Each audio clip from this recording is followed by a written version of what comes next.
દૈનિક બાઇબલના વાંચનો. તારીખ 25 જુલાઈ 2026, સામાન્ય કાળના 16મા અઠવાડિયાનો શનિવાર. આજે માતા ધર્મસભા પ્રેષિત સંત યાકોબનો તહેવાર ઉજવે છે. પહેલું વાંચન કોરિન્થના ધર્મસંઘ પર સંત પાઉલનો બીજો પત્ર અને શુભ સંદેશનું વાંચન સંત માથથી કૃત ગ્રંથમાંથી.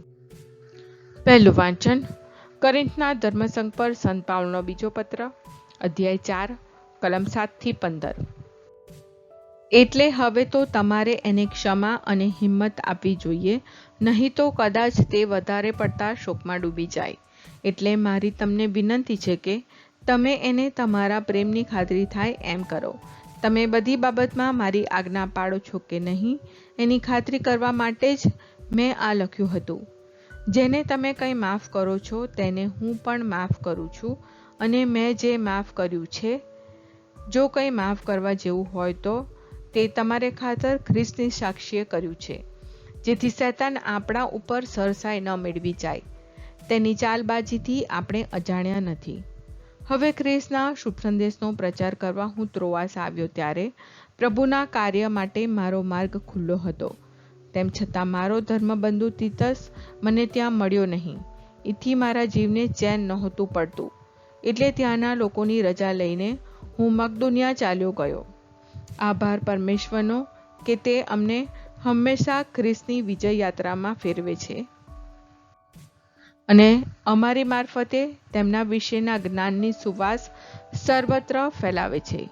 અમે તો ઈશ્વરની સેવામાં ખ્રિસ્તની સૌરભરૂપ છીએ, મુક્તિને માર્ગે પડનારાઓ માટે તેમજ વિનાશને પંથે પડનારાઓ માટે. આ પ્રભુની વાણી છે, તે આપણો આધાર છે. શુભ સંદેશનું વાંચન સંત માથથી કૃત ગ્રંથમાંથી, અધ્યાય 20, કલમ 20-28. સેવામાં જ મોટાઈ. એ વખતે જબ્દીના છોકરાઓની માએ પોતાના છોકરાઓ સાથે આવીને ઈસુને પગે પડીને વરદાન માંગ્યું. ઈસુએ તેને કહ્યું, તારે શું જોઈએ છે?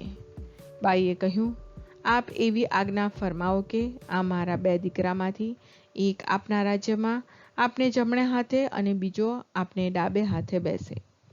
પણ ઈસુએ કહ્યું, તમે શું માગો છો એ તમે સમજતા નથી. મારે જે પ્યાલો પીવાનો છે તે તમે પી શકશો? તેમણે કહ્યું, બેશક. ઈસુએ તેમને કહ્યું, મારો પ્યાલો તો તમે પીવા પામશો, પણ મારે જમણે હાથે અને ડાબે હાથે બેસવાનો અધિકાર આપવો એ મારા હાથની વાત નથી. એ તો મારા પિતાએ નક્કી કર્યું હશે તેમને જ મળશે. બાકીના 10 શિષ્યો આ સાંભળીને 2 ભાઈઓ ઉપર રોષે ભરાયા. ત્યારે ઈસુએ તેમને બધાની પાસે બોલાવીને કહ્યું, તમે જાણો છો કે દુનિયાના રાજકર્તાઓ લોકો ઉપર દોર ચલાવે છે અને તેમના આગેવાનો તેમને દબાવે છે. પણ તમારામાં એમ ન થવું જોઈએ. તમારામાં તો જે કોઈ મોટો થવા ઈચ્છતો હશે તેણે તમારો સેવક થવું પડશે, અને જે કોઈ તમારામાં પહેલો થવા ઈચ્છતો હશે તેણે તમારો ગુલામ થવું પડશે. જેમ માનવપુત્ર સેવા લેવા નહીં, પણ સેવા કરવા અને સૌની મુક્તિ માટે પોતાનું જીવન અર્પી દેવા અવતર્યો છે. આ પ્રભુની વાણી છે, તે આપણો આધાર છે. પ્રાર્થના. ઓ મારા પ્રભુ ઈસુ, હું મારા પાપો માટે પસ્તાવો કરું છું. મારા પાપો માફ કરો.